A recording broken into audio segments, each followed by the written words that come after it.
This is Brent of the Brookbush Institute, and in this video we're doing the Gillet or Stork test. Now this is a sacroiliac joint dysfunction test, and it is a palpatory test, which we know means reliability could be questionable.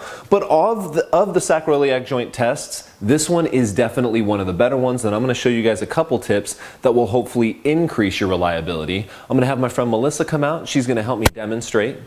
Now what we're going to do in this test is try to determine whether her sacroiliac joint is moving. And if you just think about it that way, all we're doing is testing to make sure that both sacroiliac joints are moving and moving equally. I think we could get reliability up a little higher than what the research has said. So how we're going to do that is I'm going to have Melissa face away from me. Take a step back for me, would you? All right, now you guys do have to be a little careful with the clothing situation here. Obviously, if somebody's in jeans, your palpation is going to be far less accurate than if somebody is in gym clothes. As much as I possibly can, I try to get my patients and clients to be wearing, tank tops and yoga pants and like gym shorts or basketball shorts so that I'm not trying to palpate through anything really dense or thick. So what I'm going to find here is I'm going to find her PSIS. All right, and if you guys don't have a lot of practice finding somebody's PSIS, you can start by finding the top of their iliac crest and just reaching around until you find the little notches and realize her posterior superior iliac spine are much closer together than her ASIS are. Your ASIS are like this, your PSIS are much closer to your lumbar spine. Usually your PSIS are also just superior and lateral to those two little dimples you'll see back here when somebody like bends over and their pants creep down a little bit, right? You guys know where those dimples are. If you go just kind of in that area, just superior and lateral, usually the PSIS are in there. Once I find her PSIS and I'm really sure about it, I'm then going to take one finger and put it there, and the other finger I'm either going to find S2, so the spine of the sacrum, or I could find the sacral base.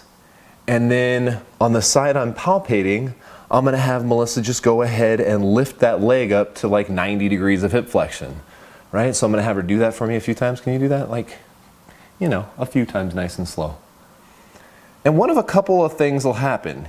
Either I'll feel no motion, I'll feel like her sacrum moves superior rather than inferior. So if she's lifting this leg, you guys can think about your biomechanics a little bit here. Her pelvis should kind of come down this way. If instead I feel like she tilts up this way and I don't feel a lot of motion between the PSIS and the sacral base or sacral spine, then I know that that side's not moving particularly well. I'm then going to test that against her other side. So I'm going to go ahead and find PSIS, find sacral base, or find S2, whatever I'm comfortable with. And then I'm going to go ahead and have her march on that side. All right, and I feel a little bit of motion. I can feel her PSIS dropping down into my thumb on this side. All right, and since my client has no idea what I'm doing, if I'm not sure, I'm going to go back to the other side, right? Let me try that again. Go ahead and do that again. All right, good. Left leg. Yeah, and I feel like on this side, I don't feel any motion in her sacral base, and I feel like her whole pelvis, when she lifts up this leg, like tilts this way, right? So they don't feel equal, right? Do this side, so this side, no motion, this side tilts up, and then this side, I'm gonna do it again. This side, PSIS definitely drops down, and I can feel like motion between PSIS and sacrum. I feel like my fingers are doing this a little bit, right? Like this thumb's moving forward, right? One more time. One more time. Good. So as you keep doing this and you start to get a little bit of a internal frame of reference with all of the patients that you've seen of what this test is supposed to feel like, I think you'll notice that when I said I felt motion on this side, but this side tended to be a little stiffer and her pelvis tended to hike up as she went into hip flexion, you guys would agree with me that this side sounds stiffer and this side sounds like it's moving better. That's all I'm going to pull from this exam, actually, right? So I would go ahead and mark down that she has a positive Gillet test or a positive Stork test on her left side, on her stiff side, which from a clinical decision-making perspective, what intervention would I do? Maybe I think she's going to use some sacroiliac joint mobilizations on her left side. Or if I think she's really hypermobile on her right side, maybe I'm thinking, oh man, I need to give her some glute activation because I know my glute max is one of my primary stabilizers of the SI joint. All right. So guys, let me go ahead and have you turn back this way. So just to give you an idea, I'm going to step around front just to give you guys an idea of where my thumbs were.